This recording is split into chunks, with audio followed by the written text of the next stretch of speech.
క్రీస్తు సంఘములన్నయు మీకు వందనములు చెప్పుచున్నవి. Churches of Christ salute you.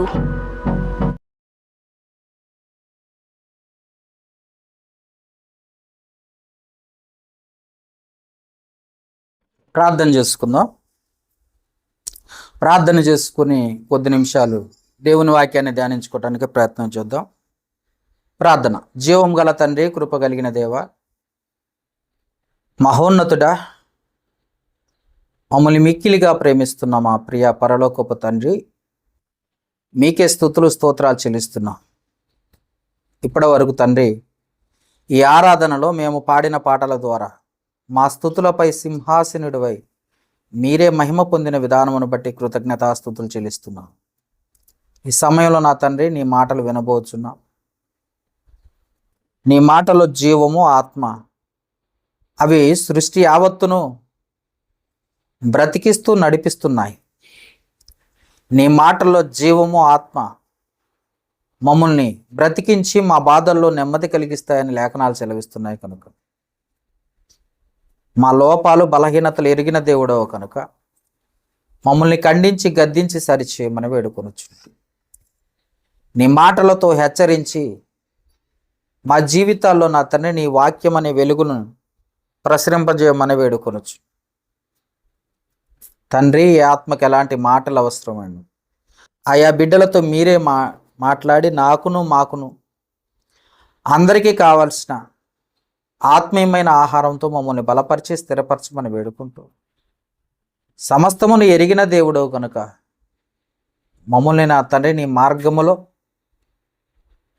సరైన రీతిలో మేము నడుచున్నట్లుగా నీ వాక్యపు వెలుగులోకి మమ్మల్ని నడిపించమని వేడుకుంటూ ఈ సమయాన్ని మీకే అప్పగిస్తూ యేసుక్రీస్తు ప్రశస్తమైన నామమును బట్టి అడిగి వేడుకొనుచున్నాము మా పరమ తండ్రి, ఆమెన్.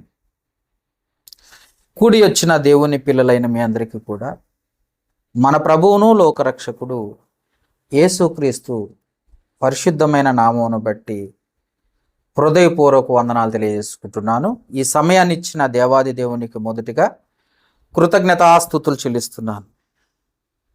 గత కొన్ని వారాల నుండి ఒక క్రైస్తవ కుటుంబములోని భార్య విధులు, భర్తకు ఉండాల్సిన బాధ్యతలు అనే అంశాల ద్వారా మనము చాలా విషయాలని నేర్చుకుంటున్నాం. ఎందుకంటే ఈనాటి క్రైస్తవులలో, క్రైస్తవ కుటుంబాల్లో ఏవైతే దేవుడు కోరుకుంటున్నాడో, ఏ విధంగా అయితే ఉండమని దేవుడు ఆశిస్తున్నాడో ఆ లక్షణాలను కోల్పోయి లోక సంబంధమైన మనుషుల వలె క్రైస్తవులు కూడా మారిపోతున్న కుటుంబాలని మనం చూస్తున్నాం. వారి విధులను, వారి బాధ్యతలను వారు ఎలా ఉండాలని దేవుడు కోరుకుంటున్నాడో అలా ఉండకపోవటమే మరి వారి పరలోకానికి ఆటంకం అన్న సంగతి వారు తెలుసుకున్నట్లుగా గత కొంతకాలం నుండి మనం ఈ వాక్యాలను మనం నేర్చుకుంటున్నాం. ఈరోజు కూడా అలాంటి వాక్యాన్ని, అలాంటి పాఠాన్ని మనం నేర్చుకోవటానికి ప్రయత్నించాం. ఈరోజు అంశం ఏంటంటే, గత వారమంతా మనము భార్య ఎలా ఉండాలి, ఆమె విధులు ఎలా ఉండాలి అని నేర్చుకున్నాం. ఈరోజు భర్త విషయమై పాఠం నేర్చుకోవటానికి ప్రయత్నం చేద్దాం. భర్త విషయమై పాఠం నేర్చుకోవటానికి ప్రయత్నం చేద్దాం. అంశం ఏంటంటే, దుర్మార్గుడైన భర్త, ప్రేమగల భర్త. దుర్మార్గుడిగా ఉన్న భర్త ఎలా ఉంటాడో బైబిల్ ఏం చెప్తుందో, ప్రేమగల భర్త ఎలా ఉండాలని దేవుడు చెప్తున్నాడో మనం నేర్చుకోవటానికి, వాక్యాన్ని చూడటానికి ప్రయత్నించాం. మీరు జాగ్రత్తగా వింటేనే మీకు ఈ దేవుని వాక్యం అర్థమవుతుంది. ఎందుకంటే లోకంలో ఉన్నది బైబిల్లో లేదు, బైబిల్లో ఉన్నది లోకంలో లేదు. మనుషుల్లో ఉన్నది వాక్యము కాదు, వాక్యం ఉన్న మనుషులు లోకం గురించి ఆలోచించరు. కాబట్టి వాక్యానుసారంగా ఉండే వారి కొరకు ఈ వాక్యం అందించబడుతుంది. కాబట్టి చాలా జాగ్రత్తగా వినటానికి ప్రయత్నించండి. మొదటిగా, దుర్మార్గుడైన భర్త అంటే భర్త పైన ఎలాంటి క్రూరత్వం కలిగి ఉంటాడో ఎలాంటి క్రూరత్వంలో చూపిస్తూ ఉంటాడో, ఎలాంటి మరి ఆధిపత్యము కోరుకోవాలని ఆశిస్తూ ఉంటాడో మనం చూస్తూ ఉంటాం లోకంలో మనుషులు.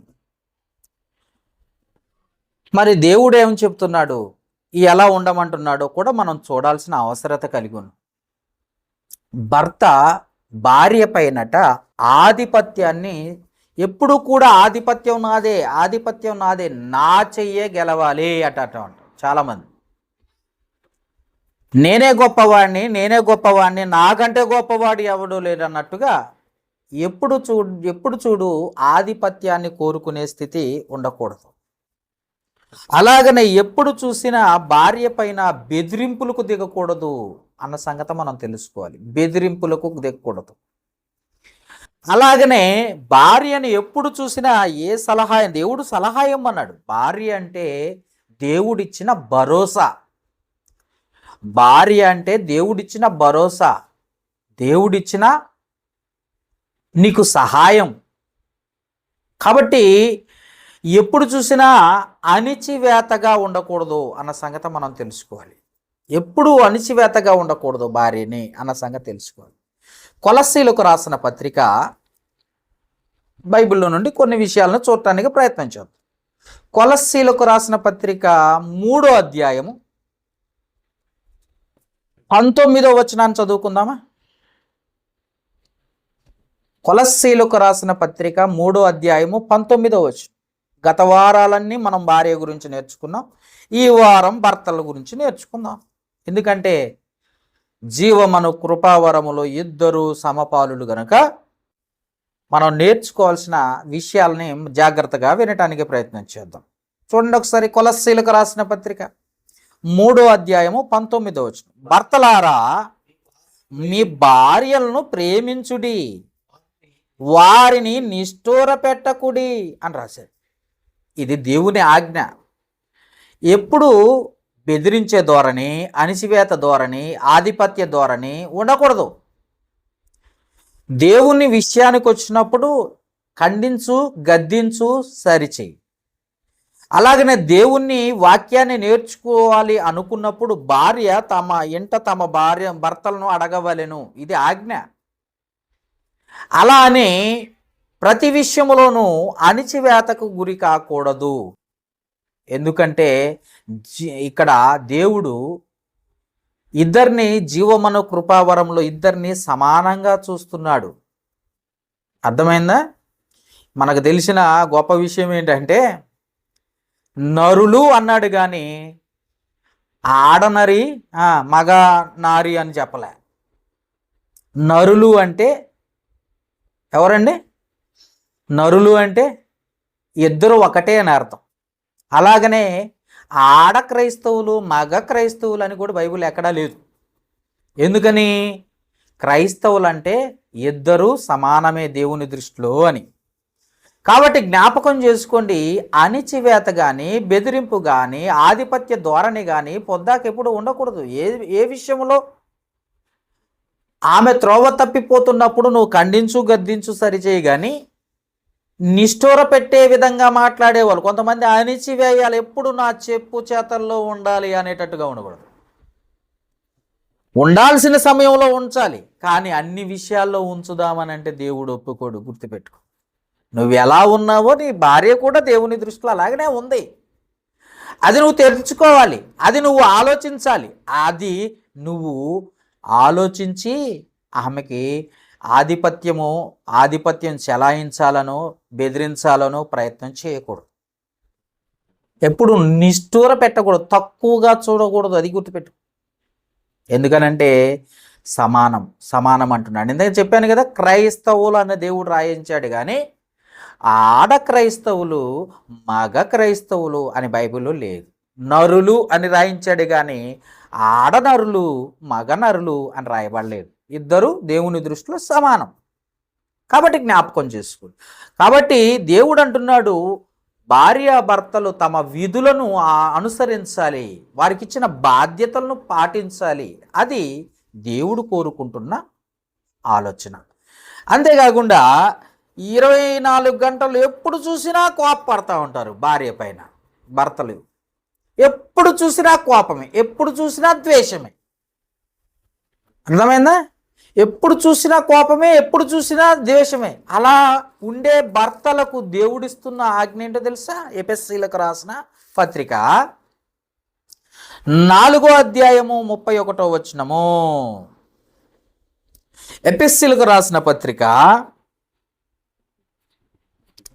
4వ అధ్యాయము తీసారా? ఎఫెసీయులకు రాసిన పత్రిక తీసారా?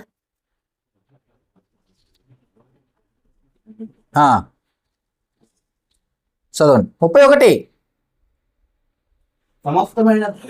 సమస్తమైన ద్వేషము, కోపము, క్రోధము, అల్లరి, దూషణ, సకల విధమైన దుష్టత్వమును మీరు విసర్జించండి అని దేవుడు చెబుతుంటే, ఎప్పుడు చూసినా కోపం కోపం కోపం, ఎప్పుడు చూసినా ద్వేషం ద్వేషం. అసలు ద్వేషమే ఉండకూడదు. క్రైస్తవులలో ద్వేషం అనేదే ఉండకూడదు. ఇది ఆజ్ఞ. భార్యకు కానీ భర్త కానీ ద్వేషం ఉండకూడదు, కోపం ఉండదు. కోపపడుడు కానీ పాపం చేయకుడి, అది సూర్యాస్తమయం అయిన దాకా అసలే ఉండకూడదంటే. కొంతమంది భార్యలు ఉంటారు, అలుగుతూ ఉంటారు. భర్తలు ఉంటారు, భార్య పైన అలుగుతూ ఉంటారు. నేను చూశాను, ఆహాబు గురించే చెప్పాను. భర్త అలిగిపోయి మూతి ముడుచుకొని మంచం మీద కూర్చున్నాడట. మనం చదువుకున్నాం కదా రాజుల మొదటి గ్రంథంలో. అలిగే లక్షణాలు ఉంటాయి. అలిగే లక్షణాలున్నా ఇవన్నీ తీసేసుకోవాలి. నువ్వు ఎలా ఉండాలో తెలుసా? క్రైస్తవులు అంటేనే జ్ఞానవంతులు అని దేవుడు చెప్తున్నాడు. క్రైస్తవులు అంటేనే జ్ఞానవంతులు. అలాంటి మీరే పిల్ల లక్షణాలు, చిన్న పిల్లల లక్షణాలు కలిగి ఉండకూడదు అని మనం తెలుసుకోవాలి. అందుకే ఏమంటున్నాడు చూద్దాం ఒకసారి. సమస్తమైన ద్వేషం అనేది క్రైస్తవులకు ఉండకూడదు. అది భర్తకు కానీ భార్యకు కానీ. అలాగనే కోపం ఉండకూడదు. కోపడు, కానీ ఎలా ఉండాలంటే అది కొంత మేరకే, కొద్దిసేపటి వరకే. ఎలా ఉండాలి ఆ కోపం కూడా? భర్తకు వచ్చే కోపం ఎలా ఉంటుందని కూడా చెప్తుంది బైబిల్. చూద్దాం ఒకసారి సామెతల గ్రంథము. కొంతమంది విసికించే భార్యలు కూడా ఉంటారు, వాళ్ళ గురించి కూడా చెప్తుంది బైబిల్. చూడండి ఒకసారి సామెతల గ్రంథము 6వ అధ్యాయం 34వ వచనము. సామెతల గ్రంథము 6వ అధ్యాయము 34వ వచనం చూద్దాం ఇప్పుడు. 6వ అధ్యాయం 30. భర్తలకు పుట్టు రోషము మహారౌద్రం గలది, కనికరపడ్డాడు. అంటే భర్త కనికరపడ్డట. ఎందుకంటే పొద్దాక విసిగించే భార్య కూడా ఆ కుటుంబానికి నష్టం. పొద్దాక విసిగించే భార్యగా నువ్వు ఉండకూడదు, పొద్దాక కోపపడే భర్తగా నువ్వు ఉండకూడదు. అలాగనే భర్త పైన ద్వేషం పెట్టుకోకూడదు, భార్య పైన ద్వేషం పెట్టుకోకూడదు. ఎందుకంటే దేవుని ఆజ్ఞది. అర్థమైందా? భర్త పైన కోపం పెట్టుకోకూడదు, భార్య పైన కోపం పెట్టుకోకూడదు, భర్తను ద్వేషించకూడదు. ఎందుకంటే దేవుడు ఇద్దరిని జత చేసింది దేవుడు. నీ తల్లిదండ్రులు కాదు, అక్కడ ఉన్న సంఘ పెద్దలు కాదు, లేదా ఆ కులానికి సంబంధించిన వారు కాదు. మీ ఇరువురిని జత చేసింది దేవుడు కనుక దేవునికి మొదటి స్థానం ఇవ్వాలి మీ జీవితంలో. దేవునికి మొదటి స్థానం ఇచ్చి ఆయన ఉన్నతమైన స్థితిలోనికి నువ్వు చూసినట్లయితే ఆయన ఇచ్చిన ఆజ్ఞలు నువ్వు ఖచ్చితంగా పాటించడానికి అవకాశం. భర్త అయినా సరే దేవునికి మొదటి స్థానం ఇవ్వాలి. దేవునికి మొదటి స్థానం ఇచ్చినప్పుడు నీ భార్యని ఎప్పుడు ద్వేషించడానికి కానీ, ఎప్పుడు కోపట్టడానికి కానీ నీకు అవకాశం ఉండదు. ఎందుకంటే దేవుడు అంటున్నాడు, నీ భార్యను నువ్వు ప్రేమించాలి అంటున్నాడు. ప్రేమించ నువ్వు ద్వేషపడుతున్నావు ఎందుకు? ప్రేమించాలని దేవుడు చెబుతుంటే కోపడుతున్నావు ఎందుకు? నువ్వు ఎంత ఉన్నా, ఏ స్థితిలో ఉన్నా, భార్య దగ్గరకు వచ్చేసరికి నీ వీధులను నువ్వు పాటించాల్సిన బాధ్యత దేవుడిచ్చాడు. ఆ విధులను నువ్వు పాటించకపోతే దేవుడు చూస్తూ ఊరుకునేవాడు కాదు. దేవుని దృష్టిలో ఉన్నావు నువ్వు. ఎవరివైనా సరే, ఎంత గొప్పవాడివైనా సరే, నీకు ఎంత డబ్బున్నా సరే, దేవుని ఆజ్ఞలు పాటించాల్సిన బాధ్యత ప్రతి క్రైస్తవుని పైన ఉంది, క్రైస్తవురాలి పైన ఉంది. అందుకే కోపడొద్దు నాయన అంటున్నాడు. ద్వేషాలు పెట్టుకోవద్దు, మీ ఇద్దరు ఏక శరీరమై ఉన్నారు. అలా అని భర్త ఎంతో కష్టపడి వస్తే విసిగించే భార్యలు కూడా ఉంటారు. వారికి చెప్తున్నాను, కష్టపడుతున్న భర్త కష్టాన్ని అర్థం చేసుకోవాలి.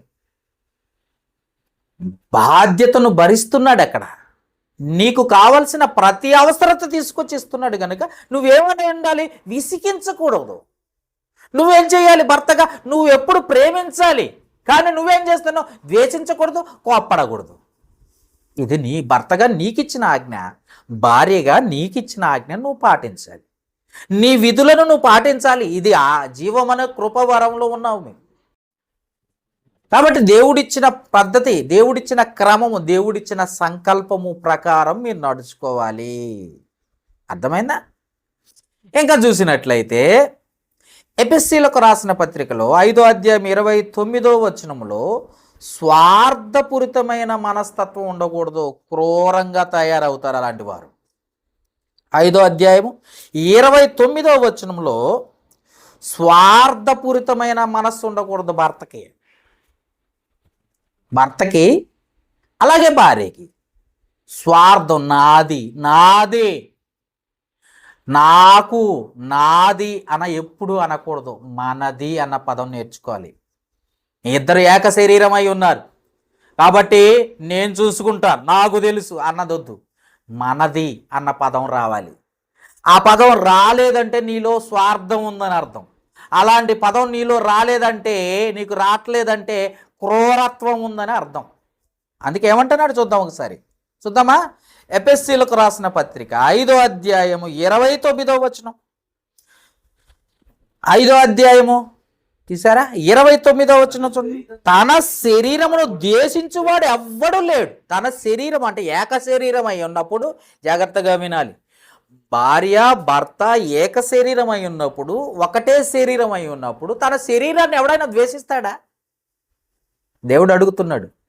భార్య అయినా భర్త అయినా ఒక్కటే శరీరం అనుకున్నప్పుడు తన శరీరాన్ని ఎవడన్నా ద్వేషిస్తాడా? భార్యను ఎవడన్నా ద్వేషిస్తాడా? భర్తను ఎవడన్నా ద్వేషిస్తాడా? అర్థమైందా? పోనీ స్వార్థం అంటూ ఉంటుంది అక్కడ.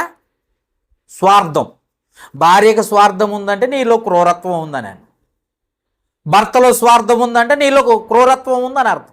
స్వార్థం అనేదే లేకుండా ఉన్నప్పుడు, నేను అన్న పదం నీకు లేకుండా ఉన్నప్పుడు, మనము అన్న పదం ఎప్పుడైతే వస్తుందో అప్పుడు దేవుని ఆజ్ఞలను నువ్వు పాటిస్తున్నప్పుడు. ఎంతసేపటికి నేను, నాది, నేను, నా అంత గొప్పవాళ్ళే, నేను అన్న పదమే ఉండకూడదు. అది ఆ కుటుంబంలో నేను అన్న పదం వచ్చింది అని అంటే నీ కుటుంబము దేవుని దృష్టిలో లేదని అర్థం. నువ్వే లేవని అర్థం. కుటుంబం గురించి ఒక ఆలోచన చేయాలన్నా అందరూ కలిసి ఆలోచించాలి. కుటుంబంలో ఏదైనా నిర్ణయం తీసుకోవాలంటే ఆ భార్యాభర్తలు కలిసి నిర్ణయం తీసుకోవాలి. స్వార్థంగా నా నిర్ణయాన్ని నేను కట్టుబడి ఉంటాను, నీ నిర్ణయానికి నువ్వు కట్టుబడి ఉండు. అర్థమైందా? నా ఇష్ట ప్రకారం నేను చేస్తాను, నీ ఇష్ట ప్రకారం నువ్వు చెయ్యి. ఇది బైబిల్కి విరుద్ధం. ఎందుకంటే ఇద్దరు ఏక శరీరం అని చెప్తున్నాడు దేవుడు. ఇద్దరు ఒక్కటే శరీరం అని చెప్తున్నాడు. ఇద్దరు నిర్ణయం ఒక్కలాగే ఉండాలి, మాట కూడా ఒకలాగే ఉండాలి, అది కూడా దేవుని చిత్త ప్రకారం ఉండాలి. మనుషుల్లో స్వార్థం ఉంటుంది, కానీ భార్యాభర్తల్లో అది కనపడకూడదు అంటున్నాడు దేవుడు. మనుషుల్లో క్రూరత్వం ఉంటుంది, అది భార్యలో భర్తలో కనపడకూడదు అంటున్నాడు. అందుకే ఇలాంటివి ఉండబట్టే ఈరోజు లోకంలో భార్యను చంపుతుంది, భార్య భర్తను చంపుతున్నాడు. అర్థమైందా? ఇలాంటివి ఉండబట్టే భార్య ఏం చేస్తుందంట, భర్తను చంపుతుందంట. చూస్తున్నాం చాలా న్యూస్లలో, పేపర్లో చూస్తున్నాం, టీవీలో చూస్తున్నాం న్యూస్. భార్య చంపేసింది ప్రియుడి కోసం, భర్త కోసం కాదు ప్రియుడి కోసం. మొన్న మధ్యన రీసెంట్గా వచ్చిన 2 రోజుల క్రితం వైష్ణవి హత్య ఎలా జరిగిందట? భర్త చంపాడు భార్యని, 4 నెలల గర్భవతిని. చూసారా? దేవుని క్రియలు జరుగుతున్నాయా? ఒకసారి ఆలోచించు. దేవుడు ఏ విధంగా ఉండమని కోరుకుంటున్నాడు అలా ఉంటున్నారా? స్వార్థంగా ఆలోచిస్తట్లా?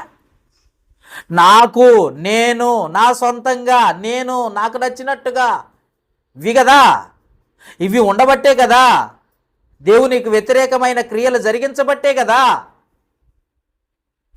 పాపులుగా మిగిలిపోతున్నారు. అలాగనే దోషులుగా మారుతున్నారు, దేవునికి వ్యతిరేకులైపోతున్నారు అందరూ. అర్థమైందా? ఇంకో కొంతమంది ఉన్నారు దేవుణ్ణి దూషించేవారు.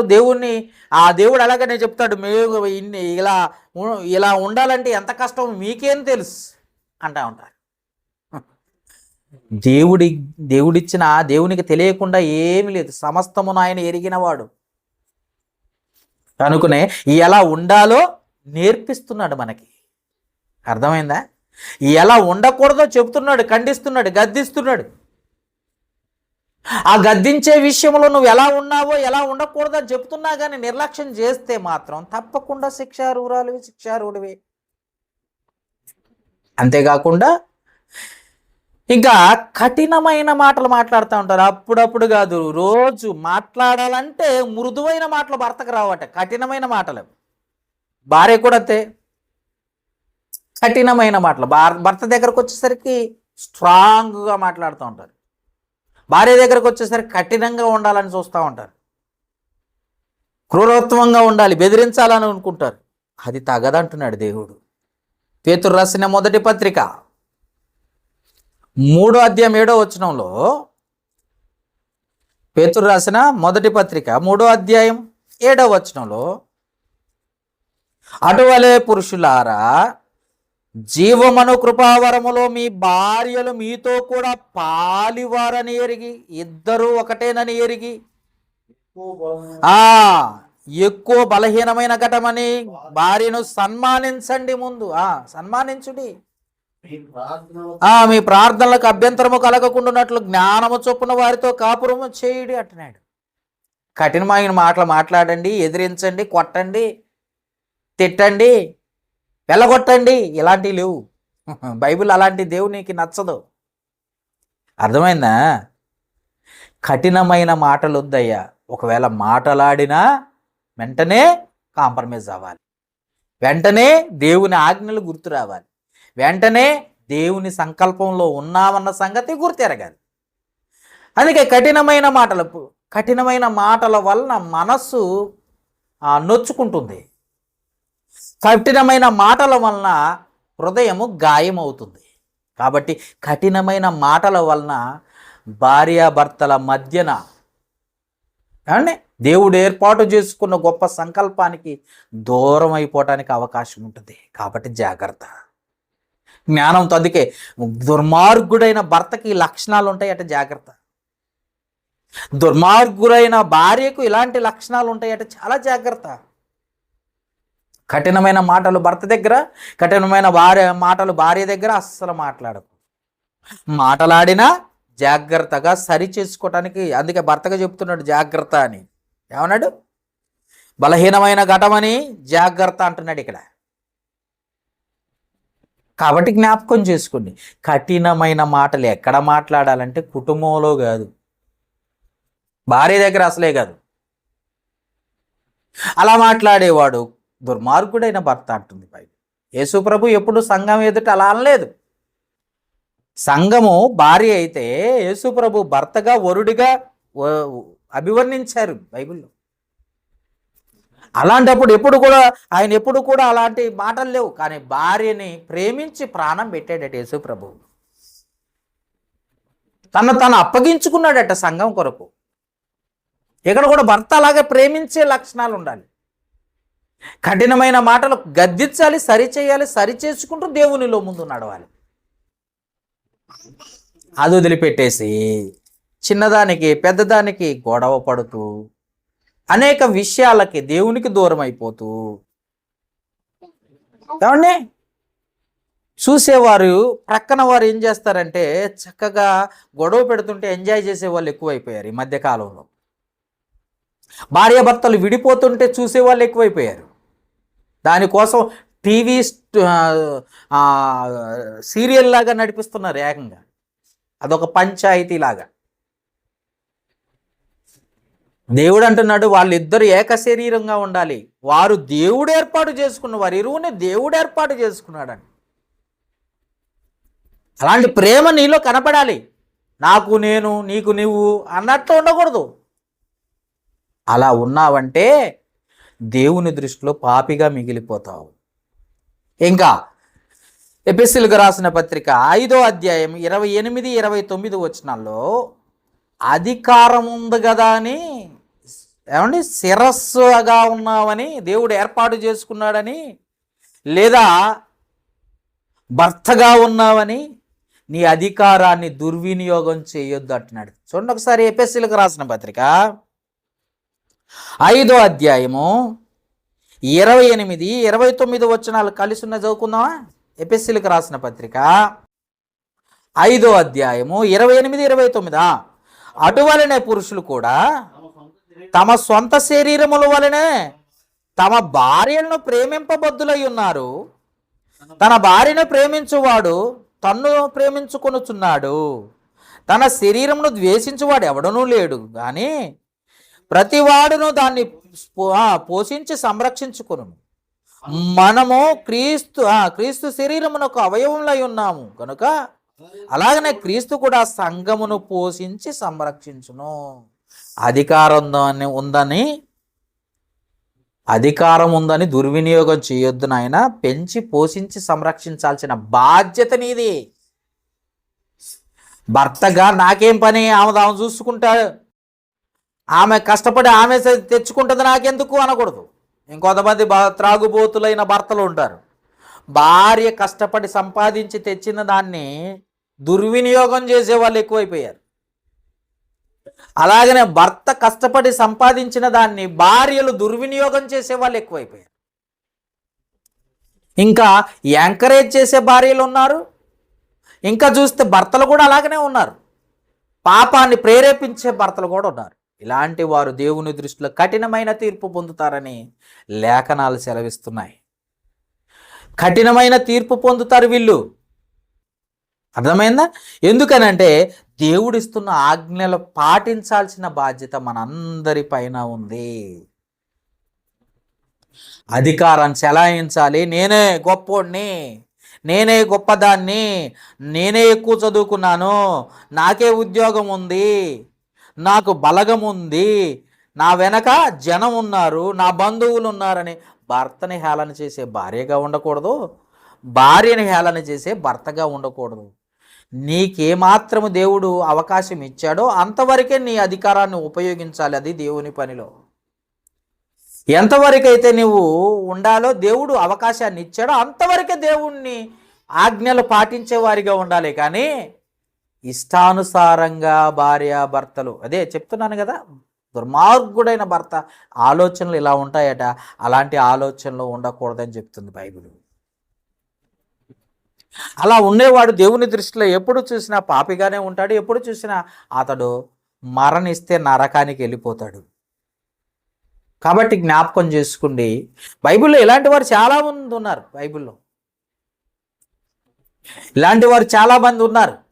కానీ నూతన నిబంధనలో, క్రొత్త నిబంధనలో దేవుడిస్తున్న ప్రభువైన యేసుక్రీస్తు ద్వారా దేవుడిచ్చిన ఆజ్ఞల్లో మనం పాటించినప్పుడే పరలోకానికి చేరుకు. ఇలాంటి లక్షణాలు ఏదండి? ఇలాంటి లక్షణాలు భార్య పైన ఆధిపత్యం చెలాయించాలని, బెదిరింపులు దిగాలని, అణిచివేసే ధోరణి ఉండాలని, కోప్పడాలని, ద్వేషించాలని, స్వార్థపూరితంగా ఆలోచించమని దేవుడు ఎక్కడ కోరుకోవట్లే. క్రూరంగా బ్రతకమని ఎక్కడ చెప్పట్లే. అలాగనే కఠినమైన మాటలతో ఎప్పుడు ద్వేషించేవాడిగా ఉండకూడదని దేవుడు చెప్తుంటే,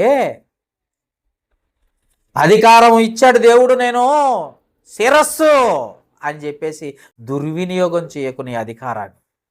అది దేవుని విషయంలో చాలా జాగ్రత్త. క్రైస్తవుడిగా చాలా జాగ్రత్తగా ఉండాలి భార్య పట్ల. అర్థమైందా? అలాగనే ప్రేమ గల భర్త ఎలా ఉండాలో కూడా బైబిల్ చెప్తుంది. చూద్దాం. ఎఫెసీయులకు రాసిన పత్రిక 5వ అధ్యాయం 25వ వచనం.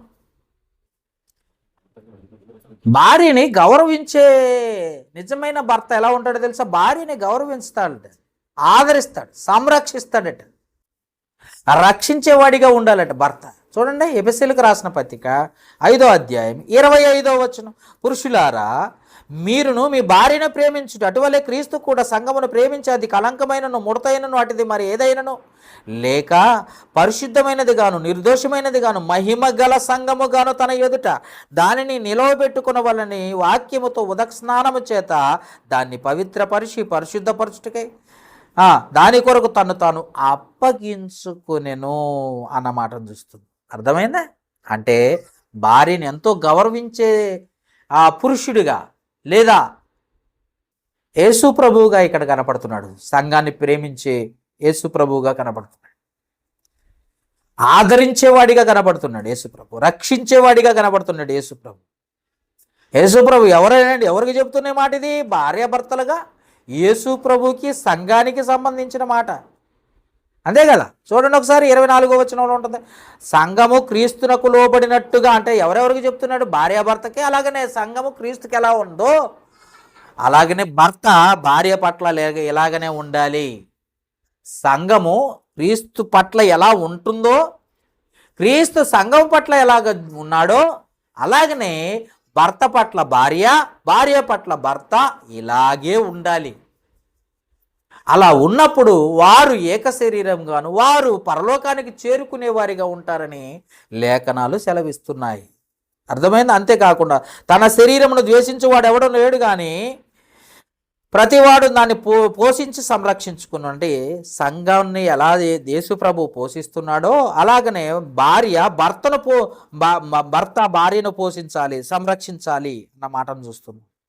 మనము క్రీస్తు శరీరమునకు అవయవులై ఉన్నాము కనుక అలాగే క్రీస్తు కూడా సంఘాన్ని పోషించి సంరక్షించుతున్నాడు. సంఘాన్ని ఎలా ప్రేమించి పోషిస్తున్నాడో అలాగనే భర్త కూడా భార్యను అలాగనే పోషించే బాధ్యత, లాక్కునే బాధ్యత కాదు ఇది. పోషించాలి, భార్యకున్న అవసరాలు తీర్చాలి, ప్రతి అవసరం తీర్చే భర్తగా ఉండాలి, భార్యని సంతోషపెట్టే భర్తగా ఉండాలి. ఒక మాటలో చెప్పాలంటే అర్థమైందా? అంతేకాకుండా 33వ వచనం కూడా చదువుదాం. మెట్టుకు మీలో, చూడండి ఒకసారి 33వ వచనం, ఎఫెసీయులకు రాసిన పత్రిక 5వ అధ్యాయం. మెట్టుకు మీలో ప్రతి పురుషుడును తనను వలె తన భార్యను ప్రేమించవలెను. భార్య అయితే తన భర్త యందు భయము కలిగి ఉండునట్లు చూసుకొనవలెను. ఎవరికి భయపడాలి? ముందు దేవుడికా భర్తకా? భర్తగా భయపడాలి. నేను నీకు భయపడను, అవసరమైతే నిన్ను వదిలేసి వెళ్ళిపోతాను, ఇది కాదు. ముందు నీ భర్తకు భయపడు, నీ భర్తకు లోబడు, ఆ తర్వాత దేవునికి భయపడు. ఎందుకంటే కనపడే నీ భర్తను నీకు ప్రభువుగా నియమించింది దేవుడే, శిరస్సుగా నియమించింది దేవుడే. అలాంటి దేవుణ్ణి మాటలు నువ్వు నిర్లక్ష్యం చేసి అలాంటి వాక్యాన్ని పక్కగా పెట్టి నేను చాలా భక్తిపరుని, దేవునికి భయపడతా, నేను టీవీలో చూస్తున్నారు చాలామంది ప్రసంగాలు చూస్తున్నాం, భర్తకు భయపడరాట వీళ్ళు, దేవునికి భయపడతారట.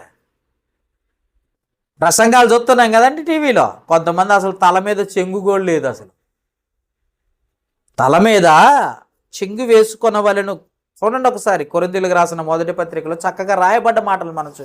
దేవునికి అవమానం అంటే చెంగేసుకోకుండా ప్రార్థన చేస్తూ ఉంటారు. అది నీ బాధ్యత. దేవునికి అవమానం, తల మీద చెంగు వేసుకొని ప్రార్థించాలి.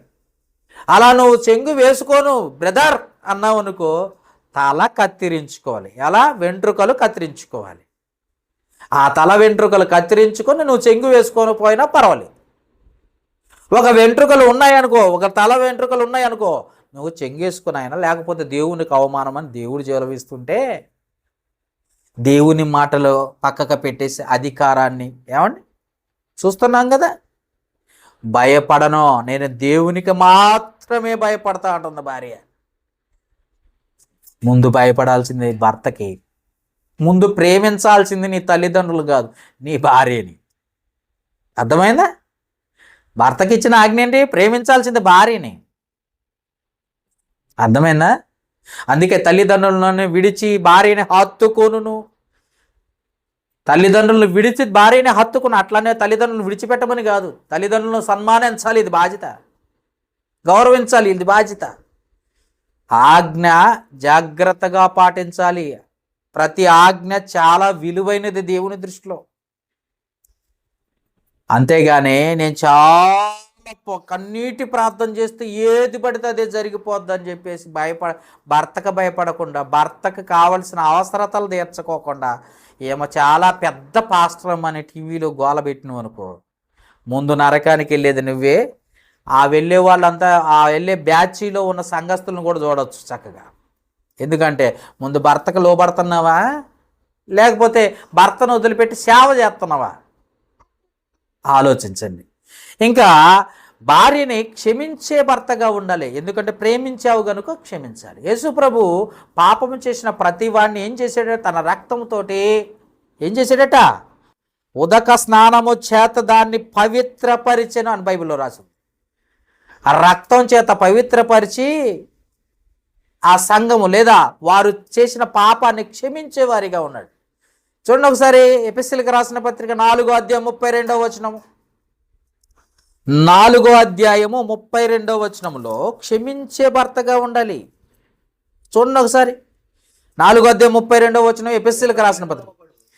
ఒకని ఎడల ఒకడు దయగలిగి కరుణాహృదయులై క్రీస్తునందు దేవుడు మిమ్మును క్షమించిన ప్రకారము మీరును ఒకని ఒకడు, అది క్షమించే లక్షణం నీలో లేదా భర్తకే, అప్పుడు నువ్వు క్రైస్తవుడివే కాదు. భార్యకి ఆ లక్షణం లేదా, నువ్వు క్రైస్తవుడు కానే కాదు. క్షమించాలి, క్షమాపణ ఉండాలి కుటుంబంలో. సారీ చెప్పేసి చాలామంది ఒక సహోదరులు చెప్తూ ఉంటారు, సారీ చెప్పేస్తే అయిపోయేదానికి గొడవ పెంచి పెంచి పెంచి విడాకులు దాకా వెళ్ళిపోయారండి భార్యాభర్తలు అని అంటారు. ఇదే శ్రీనివాస్ కాలనీలో దాదాపు 70 సంవత్సరాల వయస్సు కలిగిన భార్యాభర్తలు విడాకులు తీసుకున్నారు.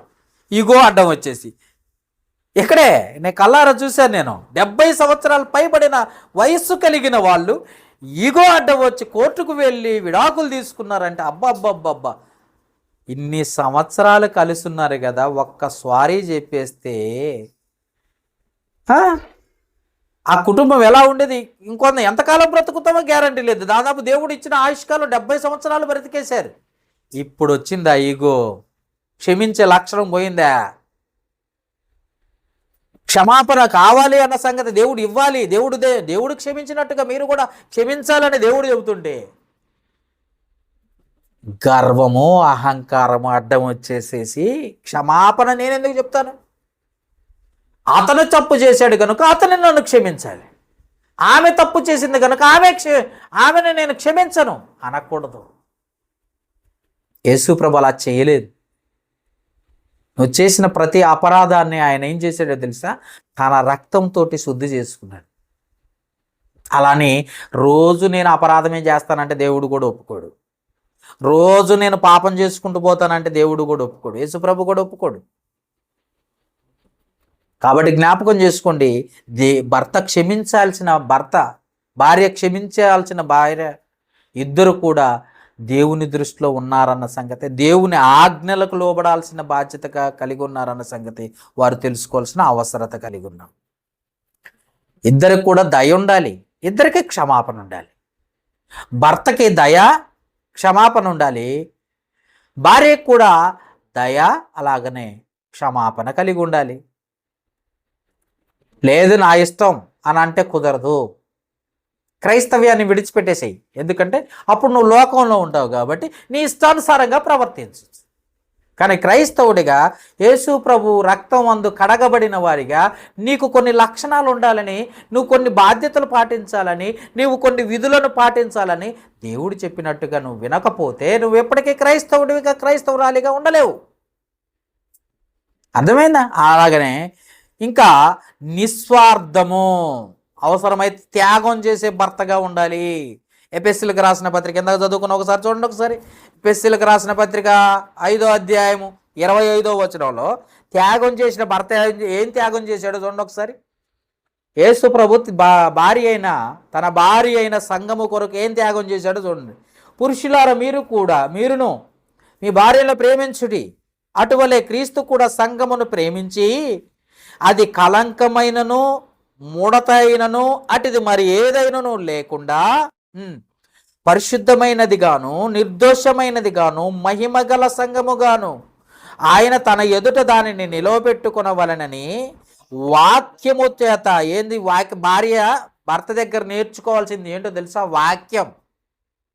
భర్త భార్యకి చెప్పాల్సింది ఏంటో తెలుసా? ముందు వాక్యం. కుటుంబాల్లో ఏందేంటో తెలుసా? వాక్యం. వాక్యమైన ఉన్న దేవుడే లేడు వాళ్ళ కుటుంబాల్లో. పైకి మాత్రం గోడలపైన యెహోవా నా కాపరి నాకు లేమి కలగదు, యెహోవా కట్టించిన ఇల్లు అని రాయటం అయితే చాలా చూస్తాం. బోర్డులాగా చక్కగా వాక్యాలు చూస్తూ ఉంటాం. కానీ వారి కుటుంబాల్లో అది లేకపోవటం వల్ల 24 గంటలు ఏదో ఒక శోధన ఆ కుటుంబానికి వస్తూనే ఉంటుంది. ఏదో ఒక కష్టము తెచ్చుకుంటూ ఉంటారు. ఎందుకంటే బాధ్యతగా దేవుడిచ్చిన ఆజ్ఞలు పాటించాలి. సంఘము కొరకు, భార్య అయిన సంఘము కొరకు భర్త అయిన యేసు ప్రభు తనను తాను అప్పగించుకున్నాడు. భార్య కోసం ఏం చేశాడు? స్వార్థము లేనివాడిగా, నిస్వార్థము కలిగిన వాడిగా తన ప్రాణాన్ని త్యాగం చేశాడట. పరిశుద్ధమైనది గాను నిర్దోషమైనది గాను మహిమగల సంఘము గాను ఆయన తన ఎదుట దాన్ని నిలబెట్టుకున్న వలనని వాక్యముతో ఉదక స్నానము చేత దాన్ని పవిత్రపరిచి పరిశుద్ధపరచుటకై దాని కొరకు తనను తాను అప్పగించుకొనెను అన్న మాటను చూస్తున్నాం. సంఘము కొరకు యేసుప్రభు ప్రాణాన్ని త్యాగం చేశాడా? అసలు సంఘం ఎవరు? వధువు. వరుడెవరు? యేసుప్రభు.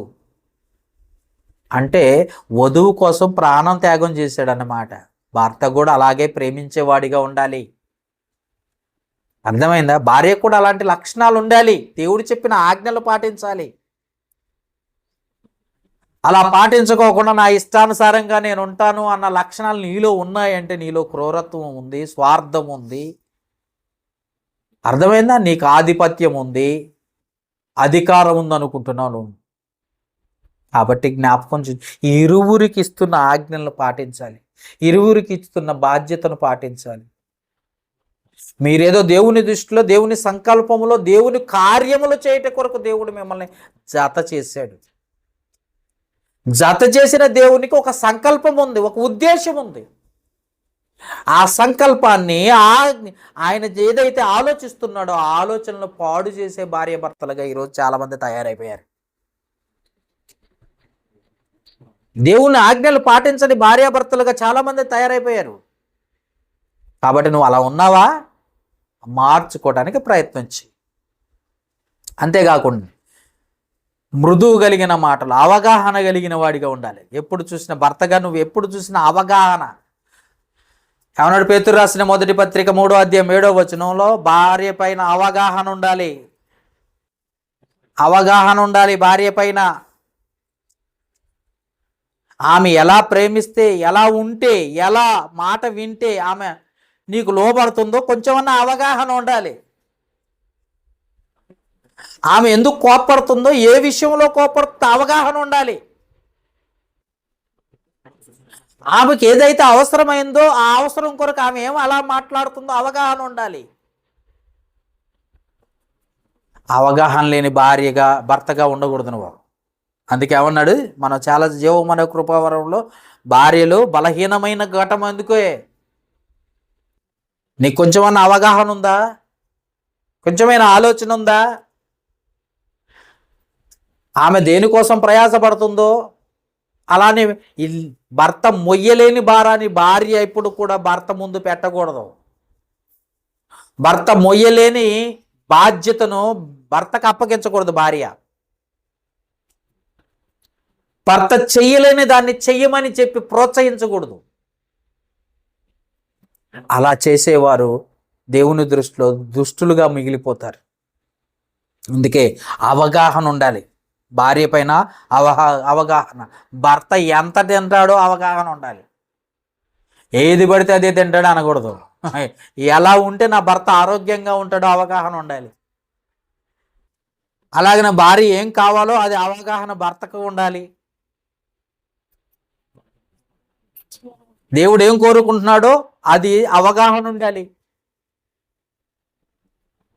ఏది లేకుండా తమ ఇష్టానుసారంగా బ్రతుకుతున్నా, తమకు ఆ సర్వ హక్కులు ఉన్నాయని, లోకంలో సమపాలవారమని, సమానత్వం కలిగి ఉన్నామని, తమకున్న లక్షణాలను, తమకిచ్చిన ఆజ్ఞలు పాటించకపోతే దేవుడు ఒప్పుకోడు. చూశారు కదా మొన్న ఆ మధ్యకాలంలో టీవీలో చాలా గొడవ అయిపోయింది సోషల్ మీడియాలో. చూశారు కదా, అవగాహన లేని మాటలు. కాబట్టి జ్ఞాపకం చేసుకోండి, మనం ఎలా ఉండాలో, క్రైస్తవులకు ఎలాంటి వస్త్రాలు ధరించాలో భార్యగా నీకు అవగాహన ఉండాలి, భర్తగా నీకు అవగాహన ఉండాలి. ఎలా మాట్లాడాలో నీకు అవగాహన ఉండాలి.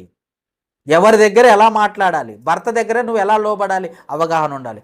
భర్త భార్యని ఎలా ప్రేమించాలో అవగాహన ఉండాలి. అందుకే చాలా జాగ్రత్త.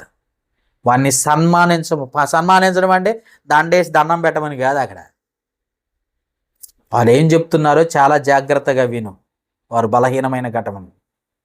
చీటికి మాటికి కోపం వస్తుంది. ఆమె చెబుతుంటే కోపం వస్తుంది సార్ నాకు అట చెప్పకూడదు.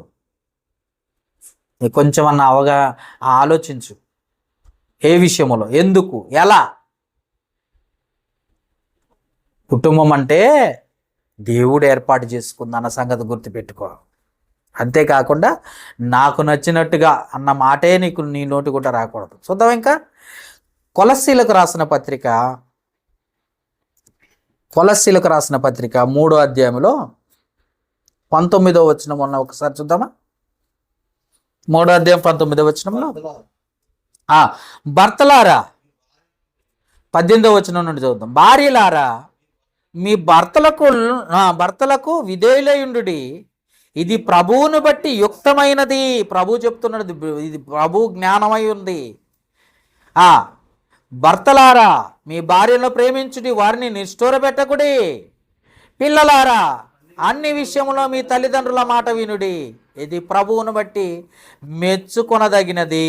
తండ్రులారా, మీ పిల్లల మనస్సు కృంగిపోయినట్లు, ఎందుకంటే ఎప్పుడు చూసినా భార్యాభర్తల పిల్లల ముందు గొట్లాడుతూ ఉంటే పిల్లల మనసు అట కృంగిపోద్దట. అది కూడా చెప్తున్నాడు దేవుడు ఇక్కడ. ఎప్పుడు పిల్లల ముందు గొడవ పెట్టుకుని కొట్టుకుంటా ఉన్నారు అనుకో, పిల్లల మనసు ఏమైపోద్దో ఒకసారి ఆలోచించండి అంటున్నాడు. మనసు కృంగునట్లుగా వారికి కోపం పుట్టింపకుడి. ఎంత గొప్ప విషయాలు చెప్తున్నాడు. ఆజ్ఞలండి అన్నీ, కుటుంబానికి ఇచ్చిన ఆజ్ఞలు ఇవి. అర్థమైన కుటుంబానికి ప్రేమతో నడిపించాలి. ఇది ఎంత ప్రేమతో. క్రైస్తవుడిగా నువ్వు ఎలాగైతే దేవుణ్ణి ప్రేమిస్తున్నావో, ఎలాగైతే దేవుని ఆజ్ఞలు పాటించాలని దేవుడు కోరుకుంటున్నా అలాగే నువ్వు ఉండాలి. లేదు నాకు నచ్చినట్టుగా ఉండ, నాకు నచ్చినట్టే చేస్తాను, నాకు నచ్చినట్టుగానే అంటే అది దేవునికి నచ్చినట్టుగా చెయ్యకపోతే చివరికి ఏమైపోతారు, నరకానికి వెళ్ళిపోతారట. ఒక మాట ఒకసారి చూద్దాం. ఆ మాట ఏమంటున్నాడు? కొరింథీయులకు రాసిన మొదటి పత్రిక ఇందాక చదువుకున్నాం, బైబిల్ పట్టణంగా చదువుకున్న మాట చదువుతుంది ఒకసారి. కొరింథీయులకు రాసిన మొదటి పత్రిక 7వ అధ్యాయం 3వ వచనం. భర్త భార్యకును, అలాగనే భార్య భర్తకును వారి వారి ధర్మములు నడుపవలెను. ఖచ్చితంగా చెయ్యాలయ్యా. ఎవరున్నా లేకపోయినా ఖచ్చితంగా ఇది దేవుడిచ్చిన ఆజ్ఞలు పాటించాలి, చెయ్యాలి, నడుచుకోవాలి. భర్తగా నీకు తల్లిదండ్రులు లేకపోయినా ఉన్నా, భార్యగా నీకు తల్లిదండ్రులు ఉన్నా లేకపోయినా, మీ ఇద్దరిని జత చేసిన దేవుని ఆజ్ఞలు, దేవుని ఇచ్చిన ధర్మములు పాటించాలి, నడుచుకోవాలి ఆ విధంగా. ఇంకేమన్నాడు? తీతుకు రాసిన పత్రిక 2వ అధ్యాయము 4వ వచనం. తీతుకు రాసిన పత్రిక 2వ అధ్యాయము 4వ వచనం కలిసి ఉన్నాయి, చూడండి ఒకసారి. తీతుకు రాసిన పత్రిక, జాగ్రత్తగా చూడండి ఆ మాట ఏముందో. తీతుకు రాసిన పత్రిక 2వ అధ్యాయము 3, 4 వచనాలు కలిసి ఉన్నాయి, చదువుదాం. దొరికిందా? తీతుకు రాసిన పత్రిక. అలాగుననే వృద్ధ స్త్రీలు కొండెగత్తెలను, వృద్ధ స్త్రీలు కొండెగత్తెలను జాగ్రత్తగా వినాలి. వృద్ధాప్యములో ఉన్న స్త్రీలకట కొండేలు చెప్పటం అలవాటైద్దట. ఇక్కడ మాటలు అక్కడ, అక్కడ మాటలు ఇక్కడ. చెప్పొచ్చా? కొండెగత్తెలను అంటే ఏంటి? కొండేలు. ఇక్కడ మాటలు అక్కడ, అక్కడ మాటలు ఇక్కడ చెప్పేసి ఉండకూడదు అంటున్నాడు అక్కడ. అందుకే వృద్ధ స్త్రీలు కొండెగత్తెలను మిగుల మద్యపానాసక్తులనై ఉండక, త్రాగుబోతులుగా కూడా ఉన్నారా స్త్రీలు? ఉన్నారు. ఉండక ప్రవర్తన యందు, జాగ్రత్తగా టిక్కు పెట్టుకోండి, ప్రవర్తన యందు భయభక్తులు గలవారై ఉండవలననియు దేవుని వాక్యము దూషింపకుండానట్లు యవ్వన స్త్రీలు, ఇక్కడ రాసుకోండి, యవ్వన స్త్రీలు తమ భర్తలకు లోబడి ఉండి, ఫస్ట్ పాయింట్ దేవుడిచ్చిన ఆజ్ఞ అండి, రాసుకోండి. తమ భర్తలకు లోబడి ఉండి తమ భర్తలను శిశువులను ప్రేమించువారును. జాగ్రత్త, భర్తలను ప్రేమించాలి, శిశువుల్ని ప్రేమించాలి, అంటే బిడ్డల్ని.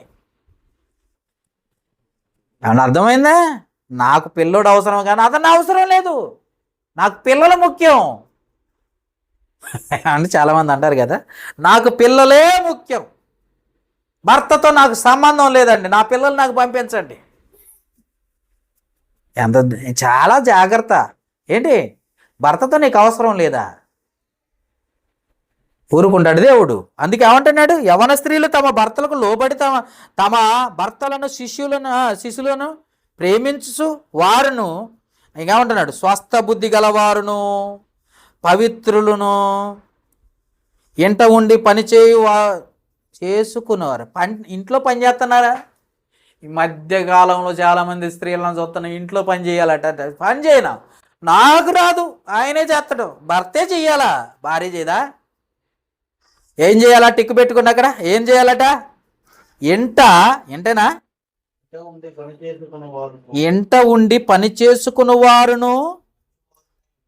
ఏంటి? ఎంట ఉండి పని చేసుకుని వారును. ఇంట్లో పని అంట చెయ్యాల్సిన బాధ్యత ఎవరికి ఉంది? భర్త బయటికి వెళ్ళి ఉద్యోగం చేస్తున్నాడు, భర్త బయటికి వెళ్ళి సేవ చేస్తున్నాడు, భర్త బయటికి వెళ్ళి పని చేస్తున్నాడు. ఇంట్లో ఉన్నది నువ్వే కనుక ఆ కుటుంబానికి కావలసిన, ఆ భర్తకు కావలసిన ఆకలి తీర్చాలి, పిల్లలకు కావలసిన ఆకలి తీర్చాలి. ఏ పని భార్యగా నీకు ఇచ్చిన ఆజ్ఞ అండి, నేను కాదు చెప్పింది. నాకేం పని, నేను చెయ్యను, ఆయనే వచ్చి చేసుకుంటాడు అనకూడదు. ఈ మధ్యకాలంలో ఈ లేక ఏమైపోయారంటే స్విగ్గీ జొమాటో ఎక్కువైపోయినాయి, ఆర్డర్లు ఎక్కువైపోయినాయి. ఆర్డర్లతో పాటు పొట్టలు ఎక్కువైపోయినాయి, పొట్టలతో పాటు కొలెస్ట్రాల్ ఎక్కువైపోయినాయి. ఆర్డర్లు. ఎంత వండుకొని చక్కగా భర్తకి పిల్లలకి పెట్టుకోవాలి. నేను ఇంటి పని అస్సలు చెయ్యను, ఆయనే రావాలి, ఆయనే చేయాలి. ఇది తప్పు. అవునాడు? జాగ్రత్తగా చూడండి. ఇప్పుడు ప్రవర్తన యందు భయభక్తులు గలవారై ఉండవలనని దేవుని వాక్యము దూషింపకుండానట్లు యవన స్త్రీలు తమ భర్తలకు లోబడి ఉండి తమ భర్తలను శిశువులను ప్రేమించువారును, స్వస్థబుద్ధి గలవారును, పవిత్రులను, ఎంట ఉండి పని చేసుకొనువారును, మంచివారునై ఉండవలనని బుద్ధి చెప్పుచు మంచి ఉపదేశము చేయవారినై ఉండవలని బోధించుము. తీతు బోధించు. సంఘంలో ఎలా ఉండాలో, స్త్రీ ఎలా ఉండాలో చెప్పు. కుటుంబంలో భార్యగా, సర్వ హక్కులున్న భార్యగా ఎలా ఉండాలో చెప్పు. అర్థమవుతుందా? కాబట్టి బాధ్యత ఇది. భార్యాభర్తల బాధ్యతలు నిర్వర్తిస్తున్నారో లేదో ఒక్కసారి ఆలోచించు. ఎలాంటి విశ్వాసం కలిగి ఉన్నారో ఆలోచించు. ఎలా దేవుని ఆజ్ఞలకు లోబడుతున్నారో ఆలోచించండి. ఆ ఆజ్ఞలకు లోబడకపోతే దేవుణ్ణి దూషించిన వారు అవుతారన్న సంగతి గుర్తుపెట్టుకోండి. అంతేకాకుండా ఇంకేమన్నాడో చూద్దామా? చివరి మాట చూసుకొని ముగించుకుందాం, లేట్ అయింది. కొరింథీయులకు రాసిన మొదటి పత్రిక, ఇది కూడా టిక్కు పెట్టుకోండి. కొరింథీయులకు రాసిన మొదటి పత్రిక, మొదటి పత్రిక 7వ అధ్యాయం 10వ వచనం బాగా గుర్తుపెట్టుకోవాల్సిన గొప్ప వాక్యం. కొరింథీయులకు రాసిన మొదటి పత్రిక 7వ అధ్యాయం 10వ వచనం. 7వ అధ్యాయము 10వ వచనం. మరియు పెండ్లి అయిన వారికి నేను కాదు, ప్రభువే ఆజ్ఞాపించున్నది ఏమనగా, అంటే దేవుడు ఇస్తున్న ఆజ్ఞ ఏమనగా, భార్య భర్తను ఎడబాయకూడదు, ఎడబాసిన ఎడల పెండ్లి చేసుకొనకుండవలెను, చేసుకోకూడదు అన్నట్టు. లేదా భర్తతో అది